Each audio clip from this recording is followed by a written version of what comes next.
not a weapon. He was a child who played dreams. He deprived me of listening to my beautiful little words. He was 8 years old that loved art, dreaming of becoming a doctor. She grew up.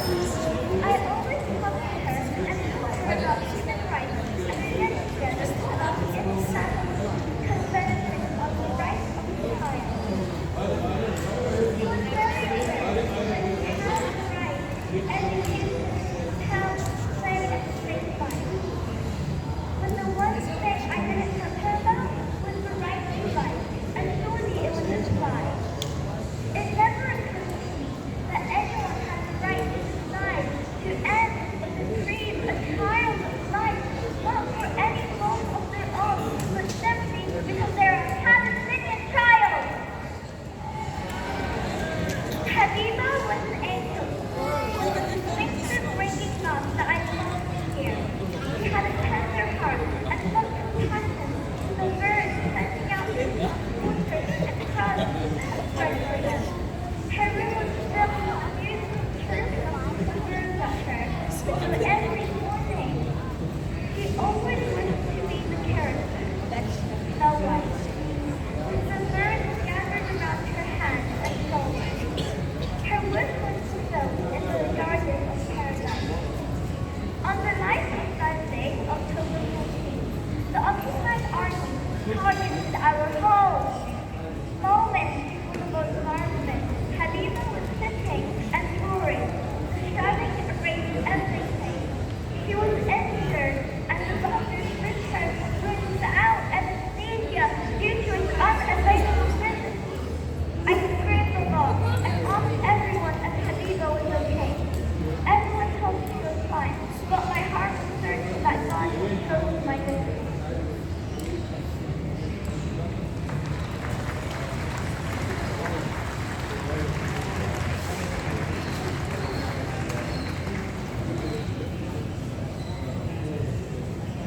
Thank you, Tia. It never gets easier hearing these stories about the children that should have been with us.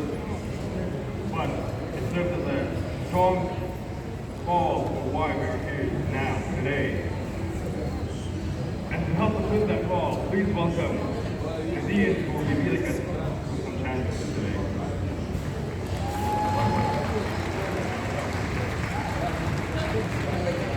Thank you, David, and thank you everyone for coming today and showing your solidarity with the people of Palestine and being on the right side of history. So let's do some chants. Right. There is only one solution. Increase on the revolution.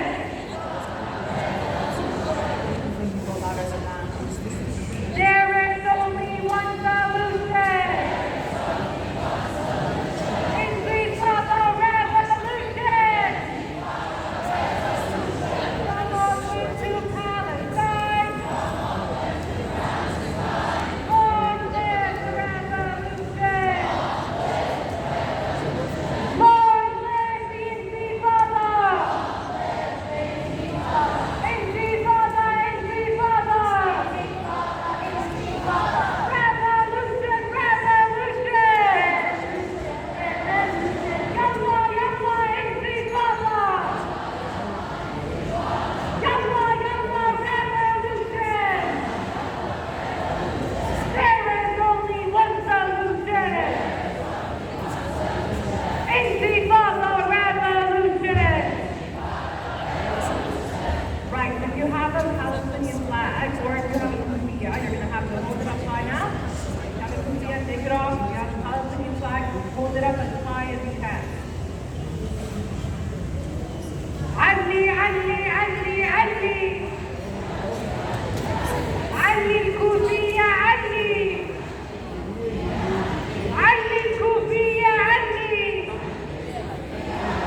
next speaker is Sanat Murad.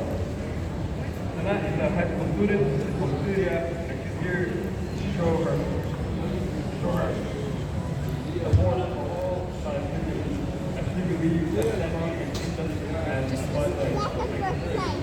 Please welcome Sanat.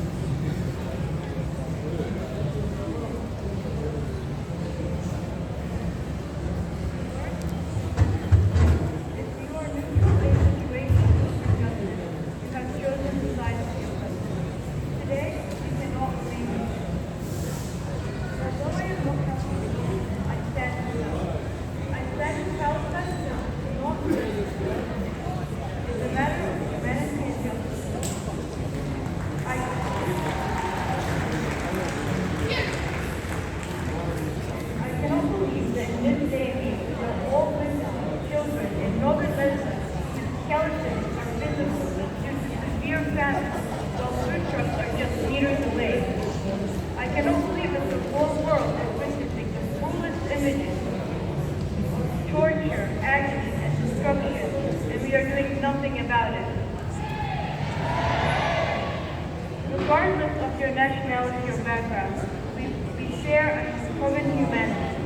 When one part of the world suffers, it is a call to action for all of us. It's crucial for us to stay informed, speak out against these injustices, and to support humanitarian efforts. Our voices and actions can make a difference. I call for my generation to educate them on the history of Palestine and how Israeli occupation was established as ethnic cleansing, racism, and annihilation of the native people of Palestine. I want them to know that the history of genocide in Palestine did not begin on the 7th of October. It goes way back to 1948 when Israel was established. Awareness and education are the way for us as a young generation to get involved and be part of the liberation of Palestine. Standing with Palestine is not about politics. It's about standing up for human rights and dignity. It's about recognizing the pain of those who are suffering and doing our part to alleviate them. Let us be the voice for the voiceless. Let us be the change makers. Together, we can make a difference, and together, we can bring hope to those who need it the most.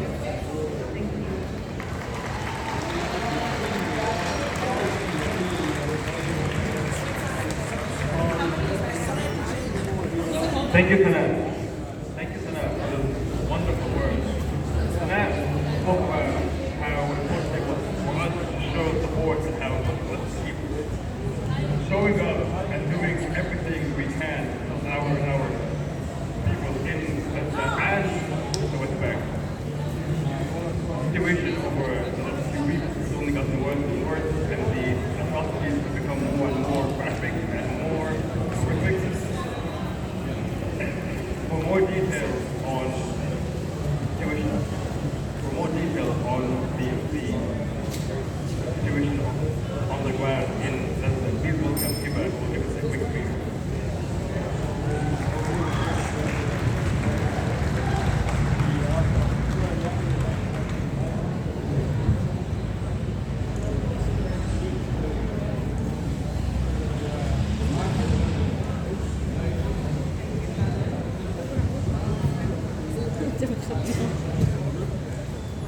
Days of the ongoing genocide in the Lebanon, Israel has killed at least 300,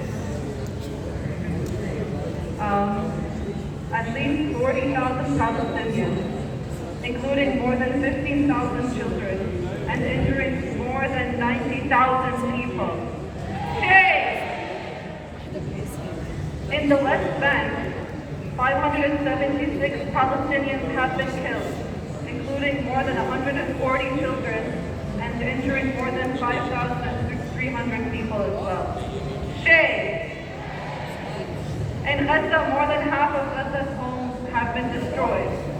80% of commercial facilities, 80% of school buildings, 267 places of worship, and 13 out of 35 35 hospitals are partially functioning, and 65% of road networks are completely down. Shame! Every hour in Gaza, 15 people are killed, 6 are children, 35 people are injured, 42 bombs are dropped, and 12 buildings are destroyed. Shame! Another group of people that I would like to mention are the Palestinian prisoners, or what I would like to call them, the Palestinian hostages. Around 10,000 Palestinians are held in Israeli prisons under administrative detention, meaning Israel can arrest Palestinians with no charges. Shame! Recently, a 39-year-old Palestinian bodybuilder from Bethlehem with the name of Mu'azzaz Abayad was held in administrative detention for 9 months.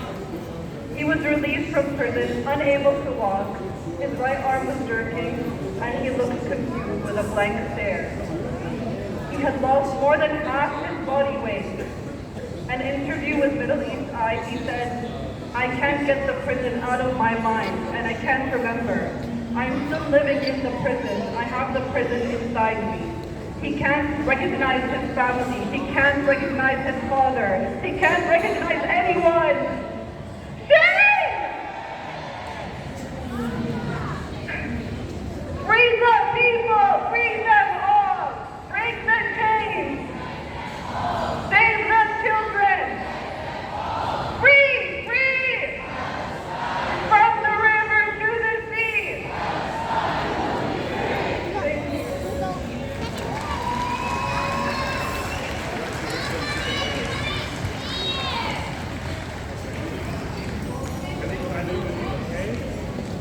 Thank you, Hiba. These numbers never get easier. These athletes have a minute left.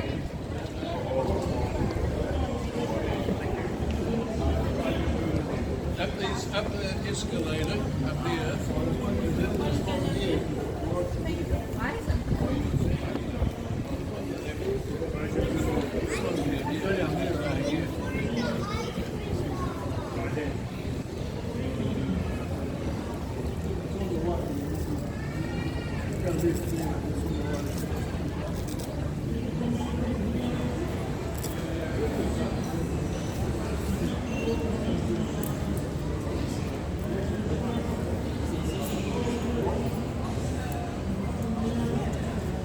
Thank you.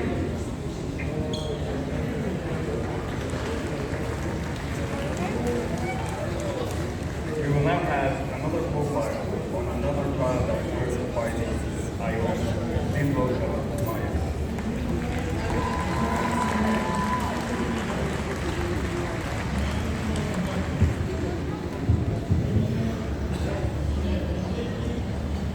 This is the nephew of Kat and Husband, who was a Syrian Palestinian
Thank you, Andy, for showing that the young generation has not forgotten and has not left the Palestinian cause.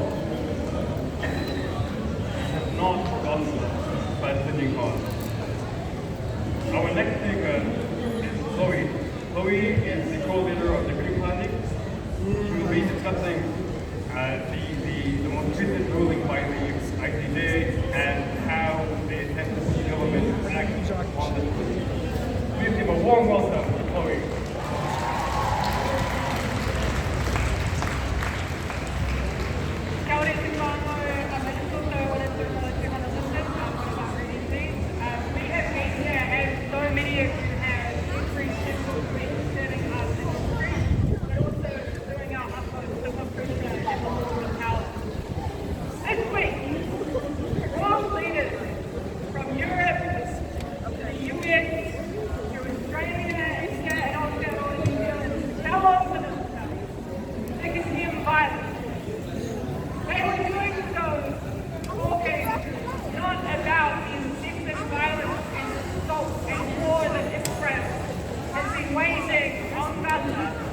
But they were talking about Trump.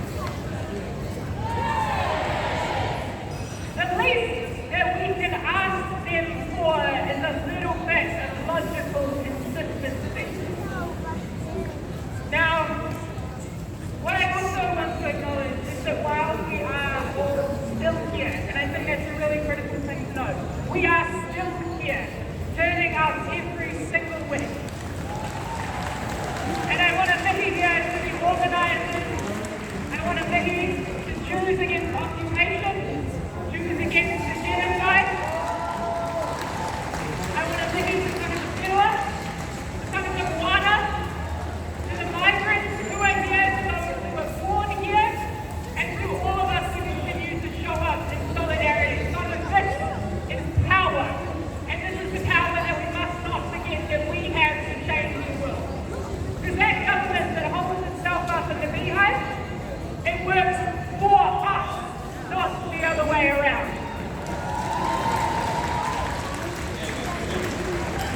Now, as you just alluded to, I just want to very briefly acknowledge the ICJ ruling which came out in the last few days. I think it's really important for all of us to know that this isn't off the back of the most recent claims from South Africa. This is a long-standing ruling that has been in the works for a long time now. It actually doesn't meaningfully take into account the most recent assault since October last year. What it found is that the occupation by Israel in the West Bank of Gaza is illegal. What it found is that Israel must make reparations. What it found is that Israel is currently blocking access to water and the basics necessary for Palestinians to live their lives. Now this paid court also found that Israel was in breach of Article 3 of the International Convention on the Elimination of All Forms of Racial Discrimination. And let me just read this out for you. This is Article 3.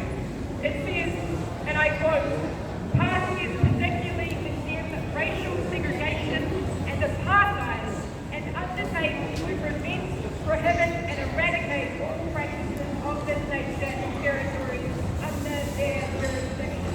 Israel is in breach of that, and to that effect, we know that Israel is practicing apartheid. So the question for all of us here is, where is our government?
Thank you, Toby. And thank you to the Green Party for always showing up and always having the Palestinians back. Thank you.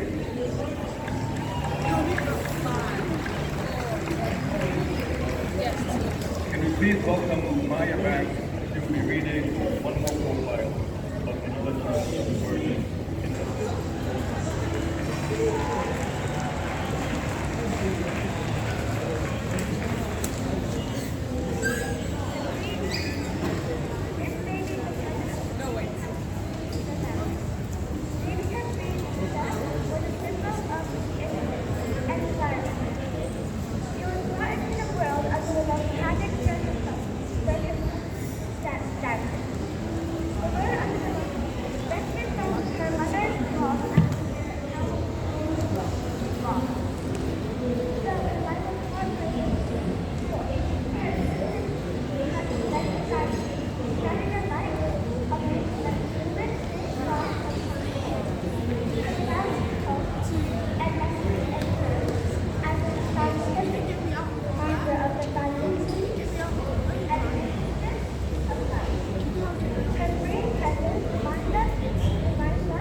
Thank you, Maya.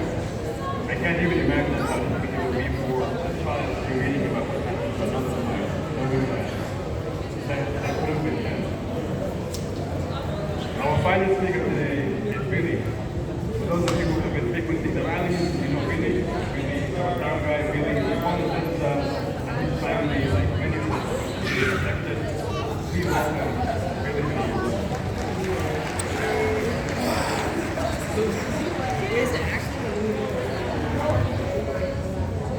Kiara, thank you. Before I start, I would like to give you an update from Kiara, Gaza on the freedom flotilla. The Alhamdulillah flotilla boat has arrived in southern France with our Kiwi crew, Yusuf Samur and Rana Meda Omar. All is well. They hope to join the other flotilla ships that are currently in Turkey soon, before all ships head towards Gaza to break Israel's illegal sea. Please follow progress on our Kiara Gaza website and Facebook page. Thank you, Kiara Gaza.